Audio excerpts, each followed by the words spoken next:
So why is it that we need different information? So again, most health research is done on men that are much younger than we are, and most diet advice is geared towards the general population. So women over the age of 40 follow completely different rules than everyone else. And because we make up a smaller percentage of the population, it's just not geared towards us. And so what doesn't work to reduce belly fat is exercising more, doing more crunches. So you cannot what's called spot reduce, meaning that you can't do sit-ups or crunches or ab work thinking that working that area of the body is actually going to produce results in that part of the body. You are listening to the Done with Dieting podcast, the podcast for women in midlife who are done with dieting but still want to lose weight and feel good in your clothes. You know that diets don't work long term, but you feel like there's this secret that everyone else knows that you just haven't figured out yet. I am your host, Elizabeth Sherman, and I've helped hundreds of women get off the diet roller coaster, change their relationship with food, exercise, and their bodies. Through this podcast, my goal is to help you too. Welcome. Let's get started. Hey there. Now, before we jump into today's episode, I want to invite you to join me for a special announcement. I am starting a book club. I am so excited about this. I read a ton of personal development books. I do this for myself, but I also do it for my clients. And I will often recommend books that I've read to my clients. So when I brought this idea up to my friends and my clients, the overwhelming response was, hell yes, I'm in. So as of recording this short commercial, I've picked out the book and I know that we're going to start in March.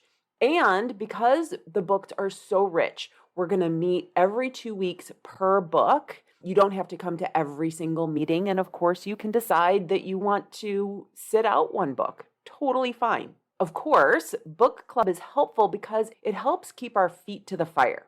When we're accountable to a group, we're more likely to read what we're supposed to read so that we can be part of the conversation. I'll also set up a community where we can further discuss the content between calls and keep each other accountable for reading the content for that period of time. All of the books will be personal development in nature. They may or may not be directly related to your health, but I can guarantee that they will help you to live a happier life, have deeper connections in your relationships, and not be so hard on yourself, which is definitely going to help your health, right? So I'd love for you to join us. And by the way, it's totally free. To find out more details, go to elizabethsherman.com/book club and sign up. I hope I see you there. I could not be more excited. Okay, on to the show. Hey everyone, welcome to the Done with Dieting podcast, episode number 55. Today, we are talking about midlife weight gain.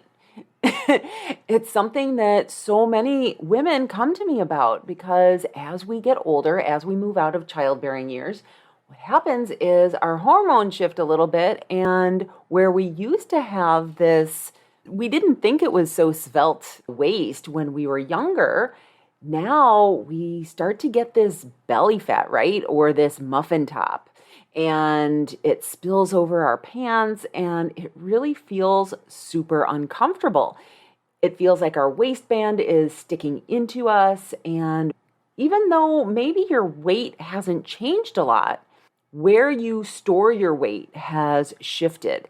And so what I want to talk about today is why we gain weight around our middles as we get older, what works and what doesn't work.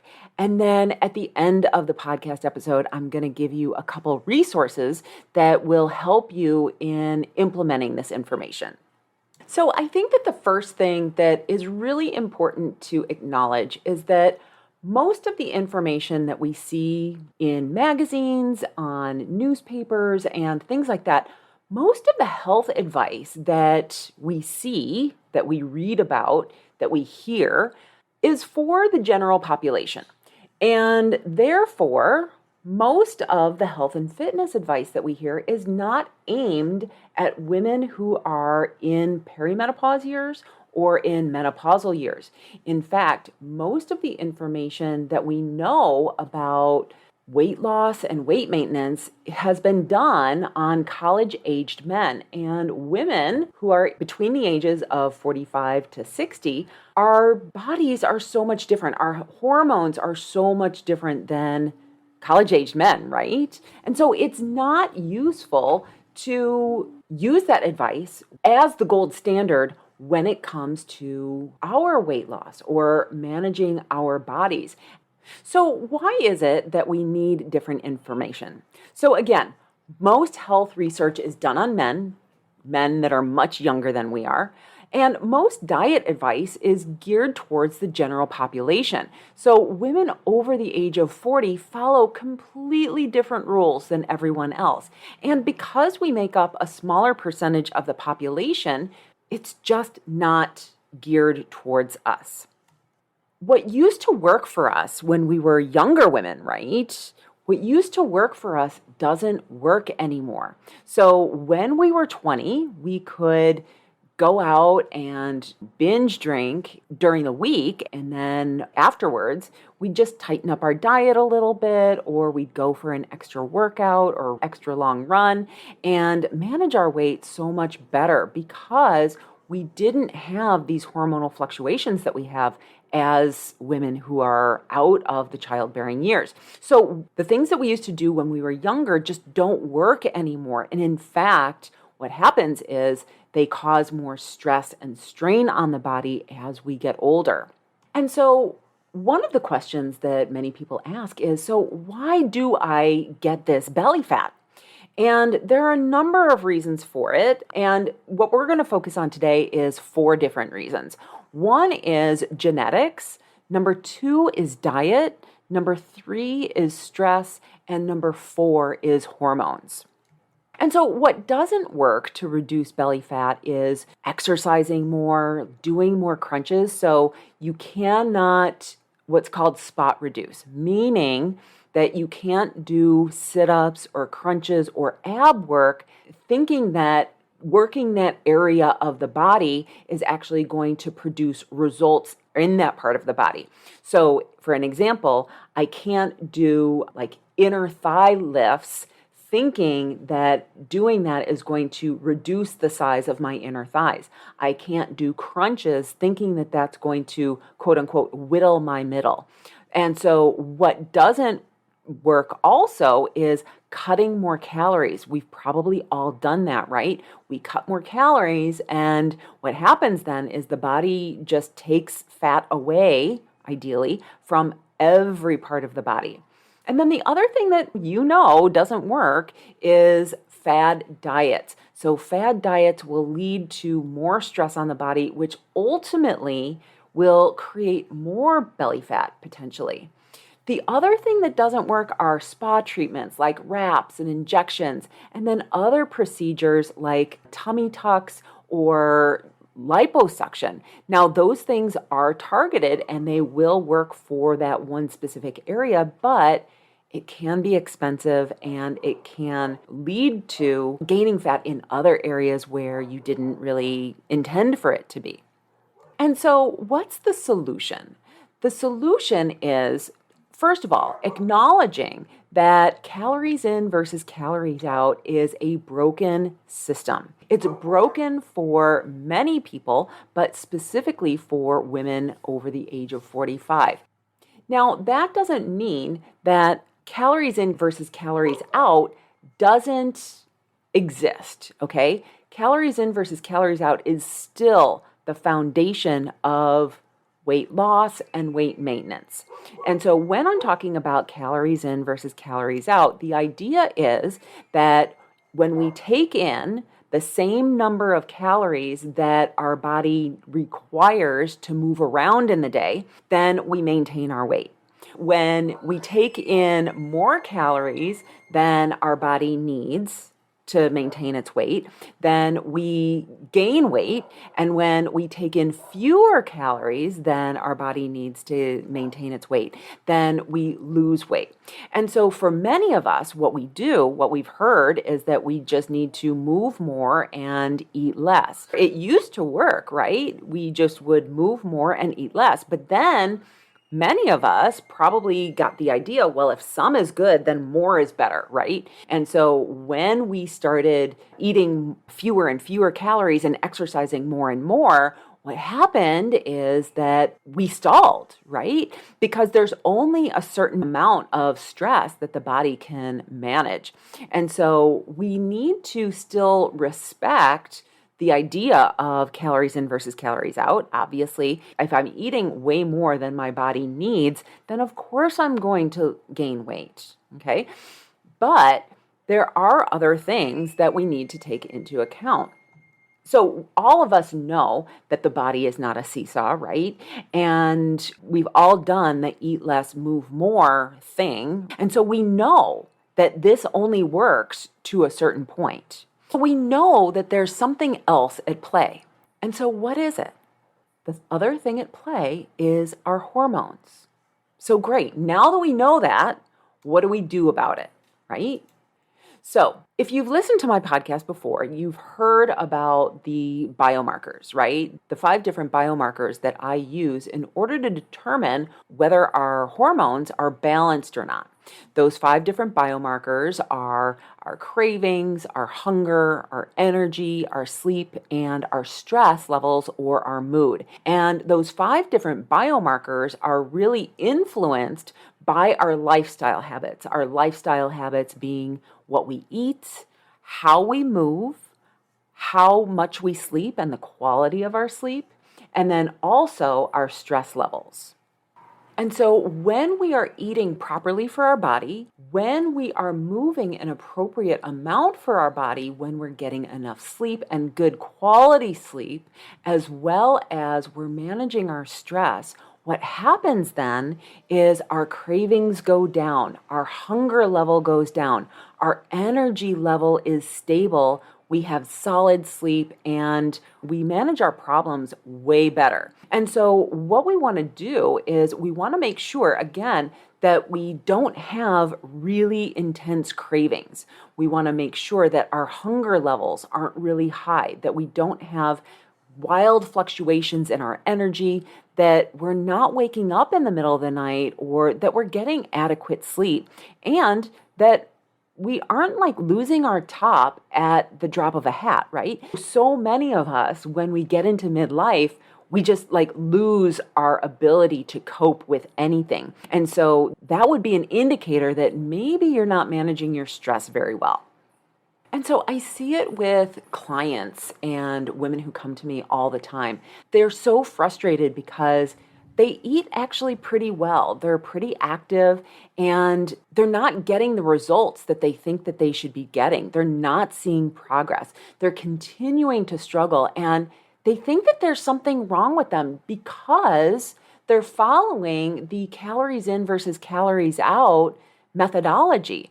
And they're completely resentful to others who are successful, like their partners, because men can stop drinking alcohol and lose like 12 pounds in a week, right? And so they go on a diet with their husbands, and their husbands then lose all of this weight, and they're not. And so they get resentful of other people because they're not seeing the success, not realizing that their success doesn't have anything to do with other people. Our bodies are all completely different. And so something that works for one person may not work for another. And I think that that's actually really important to understand, is that most diets work. It's just a matter of figuring out what diet works for you and your lifestyle. See, because when we can stop counting calories, what happens is we can actually start focusing on our body and doing what's right for our body. When we can stop seeing exercise as a form of calorie balance, right? So many of my clients come to me and they're like, well, I need to exercise because I need to burn off these calories. No, We don't want to do that anymore. We don't want to look at exercise as a way of managing our weight. We want to look at exercise as a way of managing our stress. And stress doesn't have any calories, but it's something that is so important. And we're going to talk about this again a little bit later in the episode. But we need to stop counting calories, because when we're counting calories, what we're doing is we're looking for validation from outside of us. When we're counting calories, we're looking outside of our body instead of inside our body. And what I want to suggest is that when we think about how we feel, when we think about how much food do I need in order to feel energetic and light and like I have proper brain function and I feel energized, and then also on top of that, how much exercise I need in order to feel good in my body. When we start to do those things and start to think about what are the habits that I need to do on a regular basis in order for me to feel good, then we can totally get rid of counting calories. So many of my clients will come to me using food log systems, and I'm fine with that. I have no problem with that. But that's a very 1.0 version. When I had my basically come to Jesus meeting with myself about, Elizabeth, you need to figure this out. You need to figure out how to manage your weight, how to stop over exercising.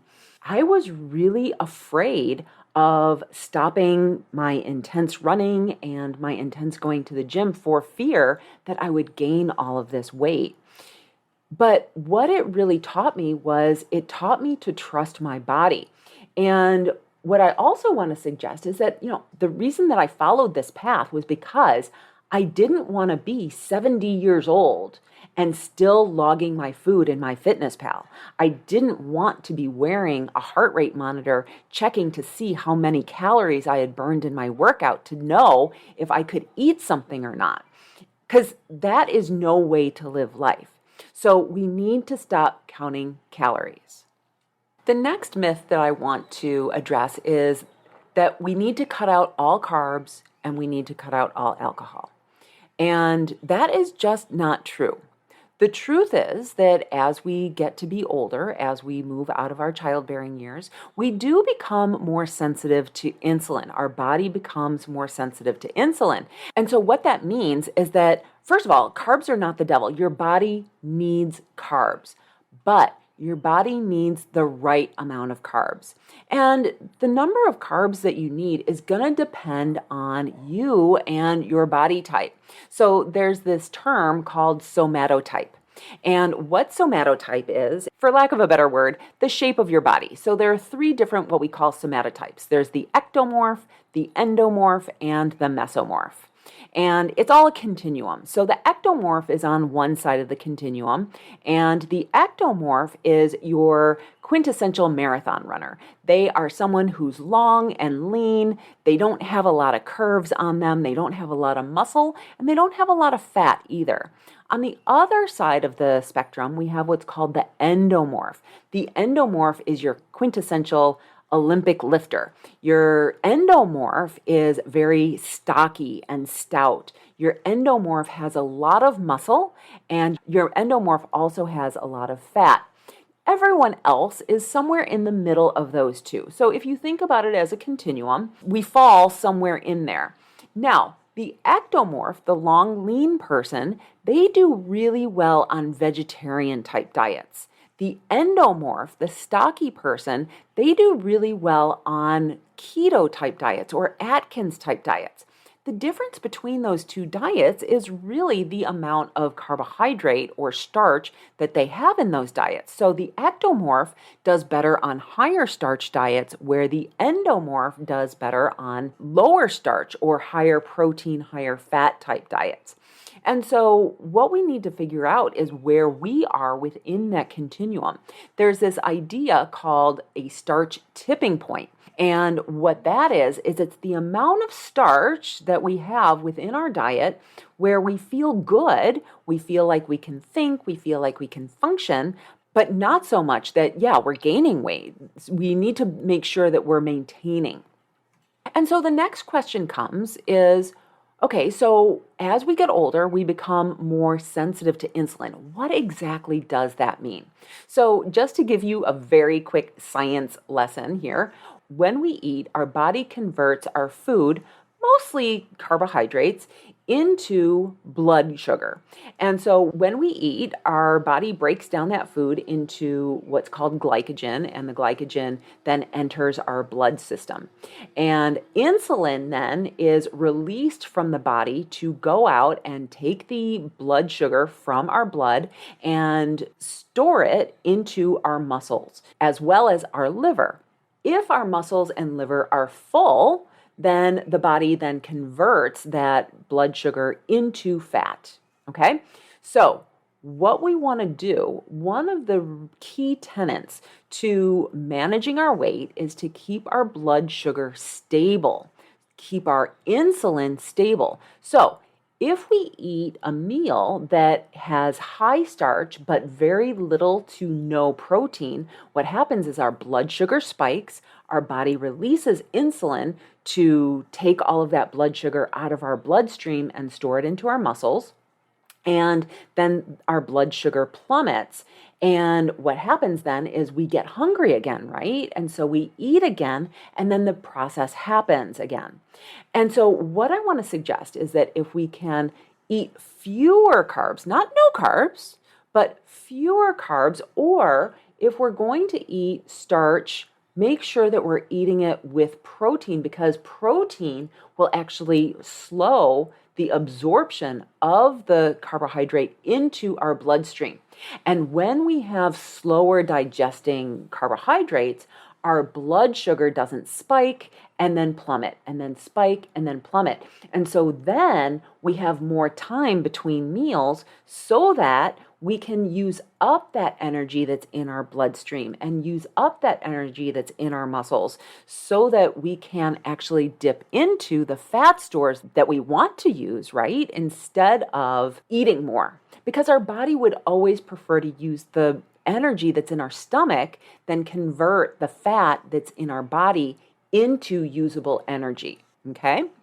Now, it's really important to understand that quality and quantity matter when it comes to carbohydrates. So your body will respond totally different to 100 calories of cake or cookies versus 100 calories of broccoli, right?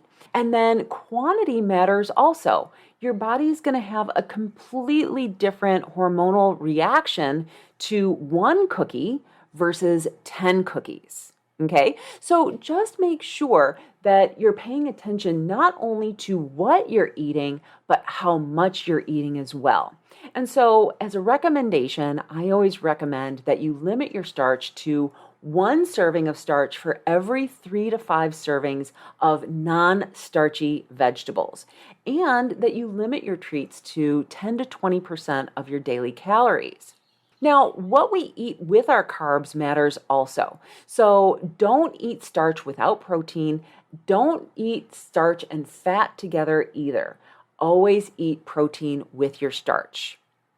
And so, as women who are in midlife, as women who are experiencing hormonal fluctuations, it's really important for you to understand that this fluctuation of insulin could be responsible for your night sweats, your hot flashes, insomnia, mood swings, your salty, fatty cravings that you have, and your out of control hunger, as well as lack of focus and productivity. So just be aware that some of those things, some of the new experiences that you've had as you've moved into the menopausal years, the perimenopausal years, may have something to do with your carb cravings. So be aware that insulin managing your starches, again, I'm not saying that you can have starch. I'm just saying that we need to figure out what's right for you in terms of how much you can have without going into the night sweats and the hot flashes, the insomnia, things like that. So a few years ago, I started having hot flashes. And what I did to manage that was for just a period of about a month, I got rid of all sugar and all flour out of my diet. And then I slowly started adding it back in and noticing how much I could have within a week before I started experiencing the negative effects of night sweats and hot flashes again. So just be aware that you may want to cut back on some of those things for a period of time. You don't have to get rid of them forever. It's just a matter of figuring out for how long. And the other thing to really pay attention to here is that you're not doing this because of a diet. You're doing this because of how it makes you feel. And so I was just talking to Renee earlier today, and she's one of my clients, and she was like, learning this stuff from the standpoint of getting rid of my hot flashes and night sweats is completely worth the money in and of itself, because now that I don't have to deal with that stuff, it is so completely worth it. And so I think that it's really important then to develop your own guidelines. Again, starting to look inward and notice, how does food make me feel versus what are the rules that the gurus are giving me? Discover what you and your body like versus what you're supposed to do, because it's a completely different experience when you start to notice that when you drink wine, you get hot flashes versus some guru telling you that you can't drink wine, and then you go out to dinner and you're like, well, that person isn't here. Elizabeth isn't here to tell me that I can't drink wine. I know that she told me that I shouldn't, but if I drink wine, then I'm just going to do it. And then having a terrible night's sleep, and then having the cravings the next day, and seeing the snowball effect of having that 1 or 2 extra glasses of wine and noticing, oh, you know what? When I drink wine, I get hot flashes, or when I drink wine, I have night sweats, or when I drink wine, I have a terrible night's sleep. And when I have a terrible night's sleep, then I wake up groggy and I have cravings the next day, and so on and so forth. So it's a completely different experience when you develop your own guidelines based on how you feel versus having someone else dictate those rules to you. And so the last thing that I really want to talk about here is stress. When we get to be older, we become more stress reactive. And so I think that it's really important to talk about self-care here. And when we talk about self-care, so many women think that self-care is just another thing that they need to do on their to-do list. And when we talk about self-care, first of all, self-care tends to be very feminine focused, right? So when we think about self-care, we think about massages and we think about manicures and facials and things like that. And those things are absolutely lovely. Don't get me wrong. However, they are, first of all, time intensive. So not many women our age have a lot of time, and they tend to be expensive. And third, they don't really solve our problems. They take us away from our problems for a period of time, but they don't actually solve our problems. And so when we can shift our thinking about self-care to doing what is good for the future version of me versus doing self-care just because I'm supposed to do it, taking care of the future version of yourself because you deserve to be taken care of, instead of doing self-care because it's what will allow you to take care of others. So when we start, again, paying attention to how these different lifestyle factors, how I eat, how I move, how I sleep, and how I manage my stress, when we look at how those make me feel versus doing it just because I'm supposed to, it completely changes how we look at those things. Again, when we look at exercise as more than just burning calories and instead as a way of taking care of ourselves, it completely changes the way that we think about exercise. When we think about prioritizing sleep, because when we don't prioritize sleep, then everything just falls down afterwards, right? That happens to us. So I want to introduce you to cortisol, and cortisol is what they call the stress hormone. And so what cortisol does is when we sense danger, so going back to caveman days, and our body really hasn't changed a lot since that time. But when we sense danger, the body responds by releasing cortisol. And what cortisol does is it shuttles blood away from our organs and it shuttles blood towards the muscles. And why it does that is so that you've probably heard of the fight or flight response. And so what happens is the body readies itself so that you can run away. Additionally, what happens is our brain functions, our rational brain shuts off and our emotional brain takes over. And then in terms of physical sensations, we will tend to have heart palpitations and sweaty palms. This is all part of cortisol, the stress hormone. When we think about stress, there are actually 3 different types of stress. There's what we call acute stress, and acute stress is small stress, short stress, right? It's like when I spill coffee on me before I'm going into a meeting. We feel acute stress when we are stuck in traffic. And then another kind of stress that we have, the second type, is what's called chronic stress. Now, chronic stress happens when you're in a terrible job position, potentially. Chronic stress could also be a long illness, or actually, right now in the middle of the pandemic, a lot of people are experiencing chronic stress because it's just not going away. Acute stress is not dangerous at all. We all experience acute stress from time to time, but chronic stress is something that can definitely lead to health problems. But then there's a third type of stress, which is called episodic acute stress. And what episodic acute stress is it's brought on by worrying. We get episodic acute stress through emotional distress or through physical problems. If you call yourself a worrier, for example, that would be a type of episodic acute stress. So when we experience episodic acute stress, it can be just as debilitating to our health as chronic stress, but because we can't point to one thing and say, well, that's why I'm stressed out, we may not feel like we're stressed out. But if you've ever gone through one of those cycles where you look back at your life and you're like, oh my God, how did I get through that? That right there is episodic acute stress. And we really need to focus on how we think about our problems if we want to actually have good health. And it's crazy because when we think about the things that we can do for our health, we immediately go to diet, we immediately go to exercise.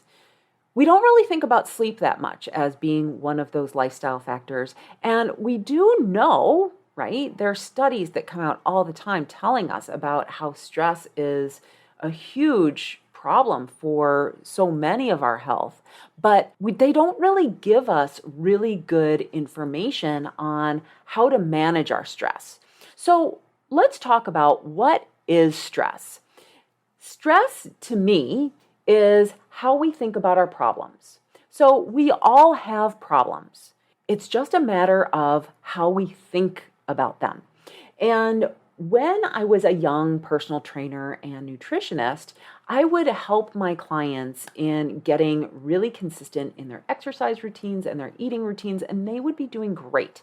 And then all of a sudden, something would happen in their lives, and the rug would just get pulled out right from under them, and everything that they had worked hard for would just get thrown out the window, and they wouldn't be able to manage their self-care on top of this problem. Maybe the problem was that their child got in trouble, or that their child was sick, or that their parents were sick, or that their job became demanding.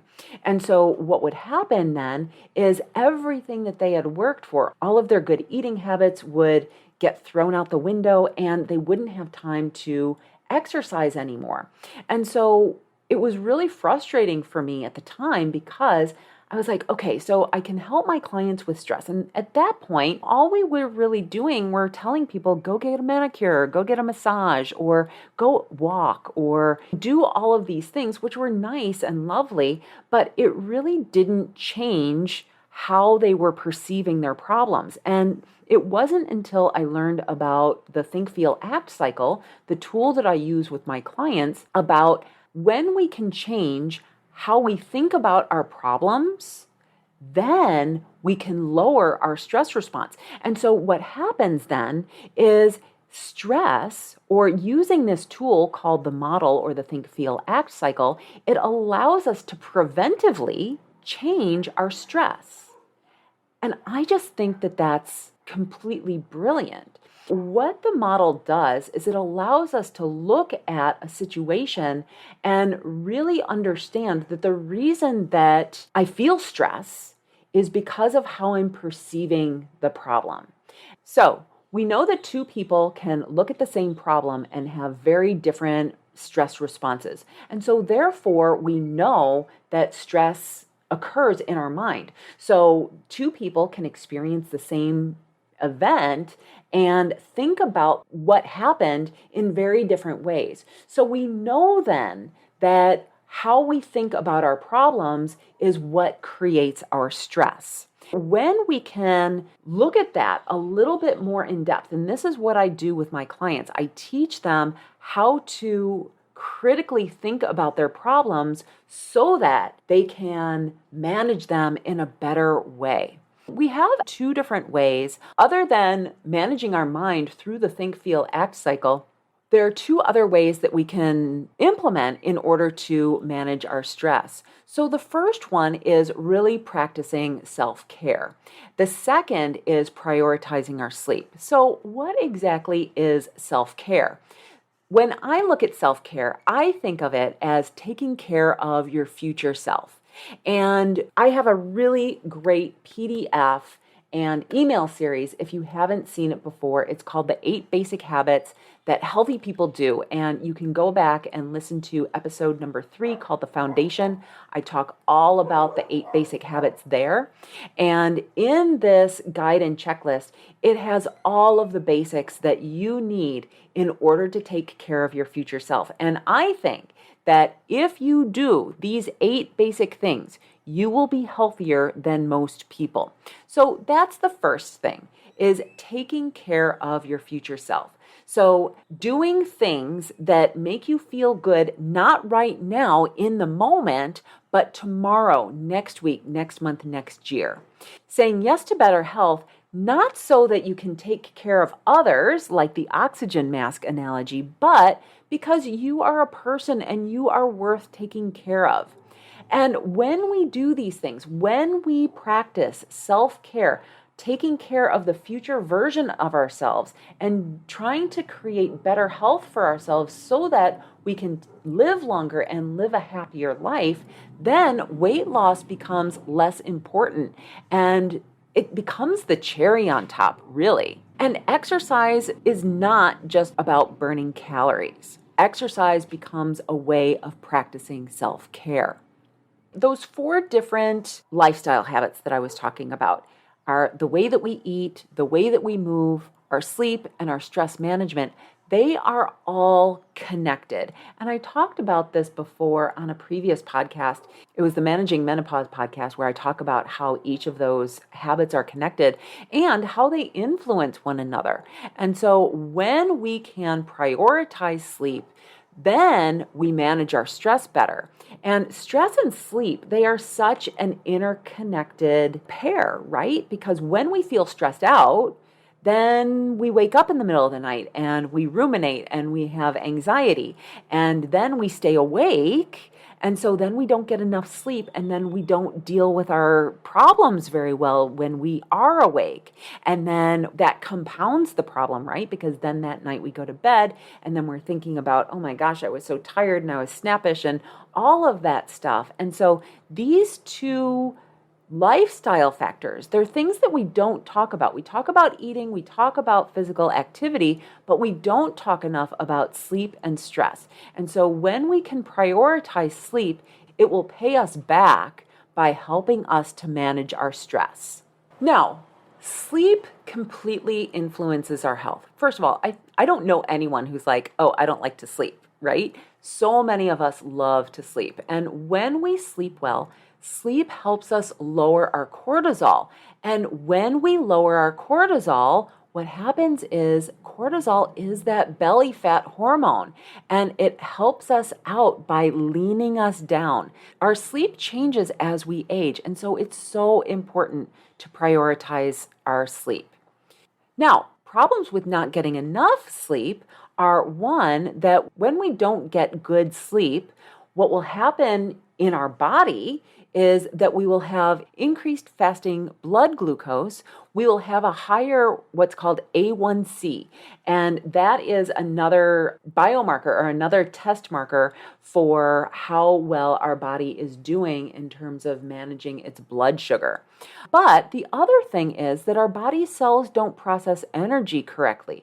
And when we don't get good enough sleep, when our body cells don't process energy correctly, then what tends to happen is we get those mid-afternoon munchies.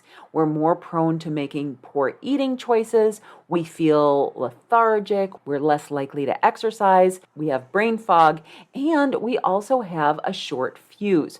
So we always want to prioritize sleep. And stress and sleep have a delicate relationship. First of all, there's a really good 60 Minutes episode called The Science of Sleep.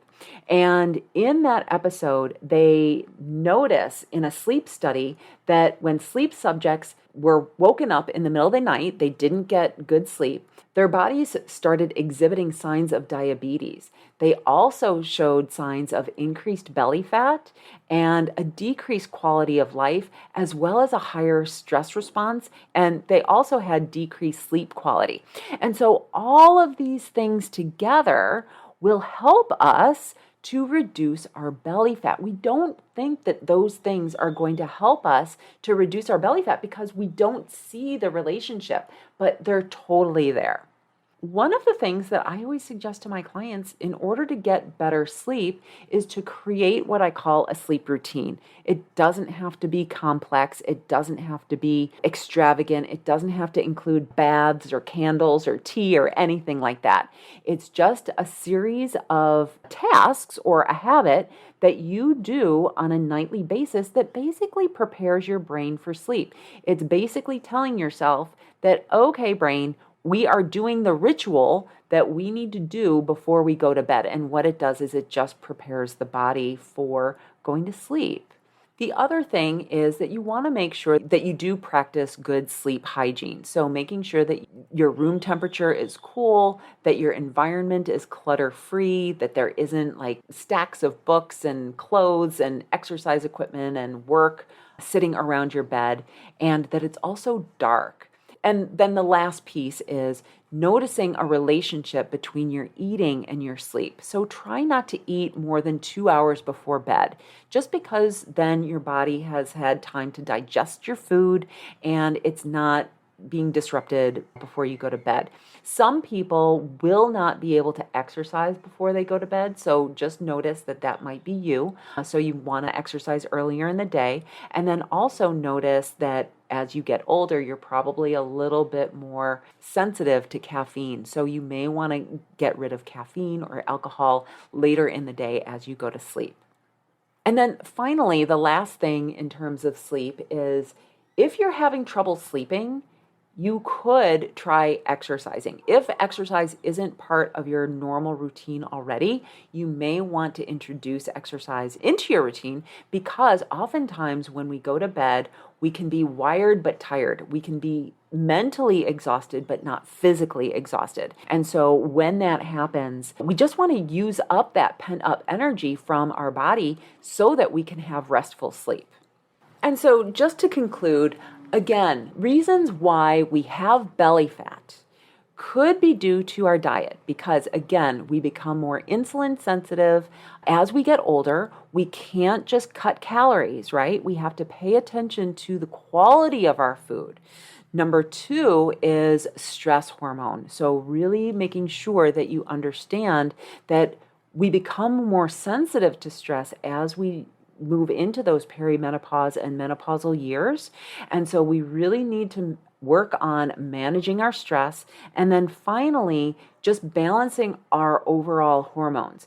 Now, The other thing that I just want to mention here is that for many of us, as we get older and we start to gain weight in our belly area, our midsection, one thing that can actually be really helpful is to notice the other women who are in your family, who are in their menopause and perimenopause years. So notice, are they gaining weight in their midsections as well? Because although there are some things that we can do about the way that we look, be aware that we can't escape our genetics. There's only so much that we can do. Just be aware that if you're trying really hard to get rid of that belly fat, take a look at your genetics and notice, are you trying to go against your genetics? Okay? So I know I gave you just a ton of information in this podcast episode. What I'm going to recommend that you do is download the 8 Basic Things That Healthy People Do PDF. And so how you do that is you just go to elizabethsherman.com/habits and you can get it there. It comes with an amazing email series that will allow you to just ease into all of these changes. And then the other thing is, if you have questions, I am going to invite you to reach out to me and my team and schedule an appointment if you think that working with me can help you. So that's all I have for you today. Have an amazing week, everyone, and I'll talk to you next time. Bye-bye. Hey, thanks for listening. If you're done with dieting but still want to create healthy habits that are simple, easy to do, and sustainable, I've got an amazing resource for you. The 8 Basic Habits That Healthy People Do guide and checklist has everything you need to get started. And if you do these 8 things, not only will your body right size, but you'll probably be healthier than most people you know. To get your copy of the guide and checklist, go to elizabethsherman.com/habits to get started today. That's elizabethsherman.com, HABITS. See you next week.